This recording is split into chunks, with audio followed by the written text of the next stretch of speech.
In the heart of Montgomery County, Texas, something is happening to downtown Conroe. For decades, this was a thriving community hub.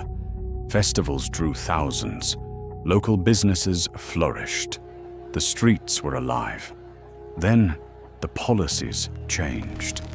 A street closure permit fee that once cost $35 suddenly jumps to $1,303.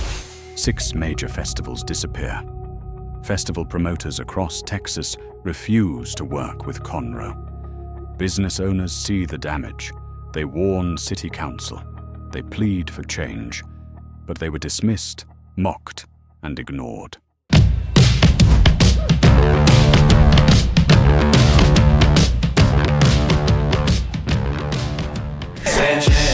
King of Dragon Ball C, King of Dragon Ball C, King of Dragon Ball C, holding it down, yeah, can't you see? My name is San. I own Dragon Bowl and Tasty Asian here in downtown Conroe. I chose to open in downtown Conroe because growing up, we know that downtown was where family brought their kids out, shop, eat, and it's the heart of the city, you know what I mean? And coming from a big metropolitan area, thought we could definitely revitalize the old downtown Conroe to bring more life into it. That's the reason why we did it in downtown Conroe. The biggest concern right now for us is that the city council aren't willing to listen to our voice. There's a select few that they listen to, but the majority are being ignored right now. And that's one of the biggest problems. We can hit upon the street closure, something very simple that play a vital part on, I guess, infrastructure, community, and traffic in downtown Conroe. We all benefit from traffic on the weekends because during the weekdays, we get nothing but, business, lawyers, jury duty, stuff like that. And then the parking spots are taken up. But the weekend is what drives the traffic here, the people that come downtown to explore from different cities and stuff like that. So with closing the street out, one of the things that they did to us, we can no longer do events no more. They don't make it affordable anymore. You know what I mean? Guadalajara, it's the spot to be. The courthouse may be closed, but it's all carefree. With a taco in my hand and a cold one too.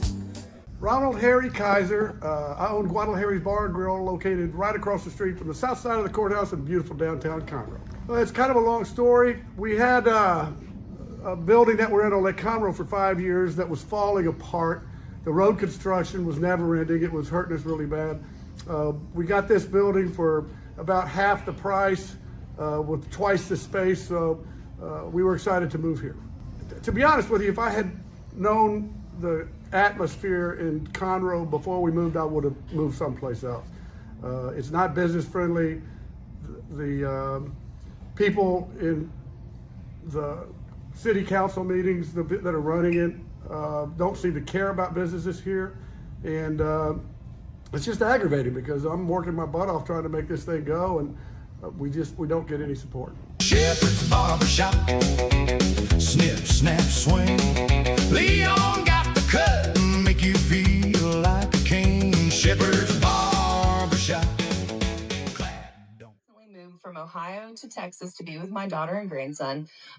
They moved to a tiny town called Conroe, Texas. Mm-hmm. He said, I didn't think it had anything to do with Elvis, but it comes to find out he performed there in 1955 and he had his hair cut at a barber shop there. And I went in, sure enough, to find a picture on the wall of him getting his haircut.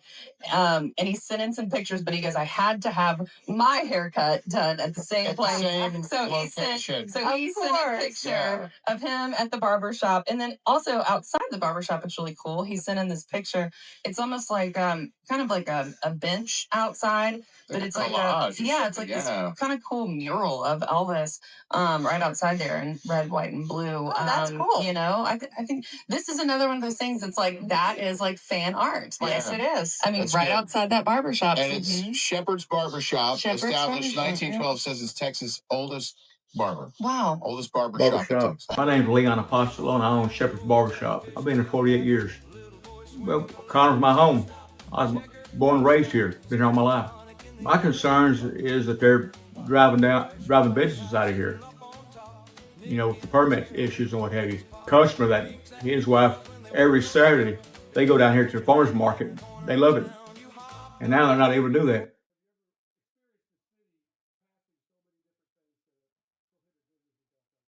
No, I haven't. Downtown was dying, and they came downtown and started fixing these buildings up and making it really nice, trying to bring people down here. Now they're kind of taking that away by not helping businesses prosper down here. You know, like the $500 permit, things like that. You know, It's true. that's the way I feel. You know, I mean, they put a lot of money down here, trying to bring people down here and everything, and now it's kind of counteracting that, I guess.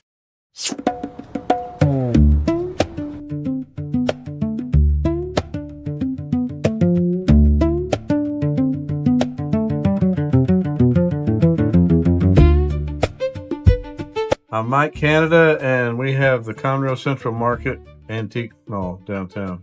I was born in Conroe, raised here. I used to come in here when it was pennies as a kid, and I just love Conroe. And this building was available at the time. This is almost 14 years ago, and we were able to work out a deal with the Masonic Lodge. They're good renters, and so we're here. I was just going to be in business for a couple of years to do something different, and here we are almost 14 years later. That's a little model of just a replica or a takeoff of our store, Conroe Central Market. That's me standing by my truck right there. You can see my truck's outside. I'm disappointed because the current administration and council does not seem to be very worried about what goes on downtown. They're making some decisions that affect us negatively, and permits and blocking the streets off, and just anything that would benefit the downtown area. We just feel like they're not really concerned about the opinion of the business owners downtown. Not mad at any one particular person there, but it's just not working out.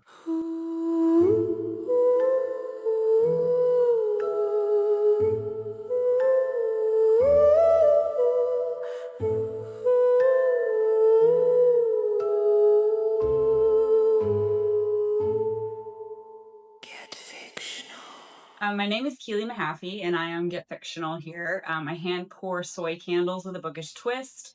They pair with all of the books in here, from bestsellers, local authors, indie authors.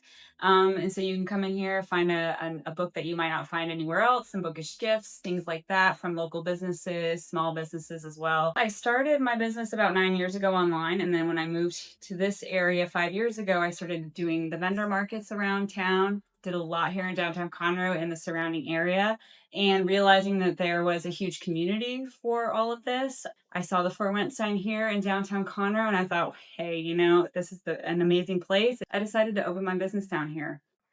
I'm concerned about the street closure fees. I think that has pushed a lot of small businesses out of here, especially the vendors, because those are small businesses. The mainstream market that happened every single Saturday has already left. They have gone to Huntsville.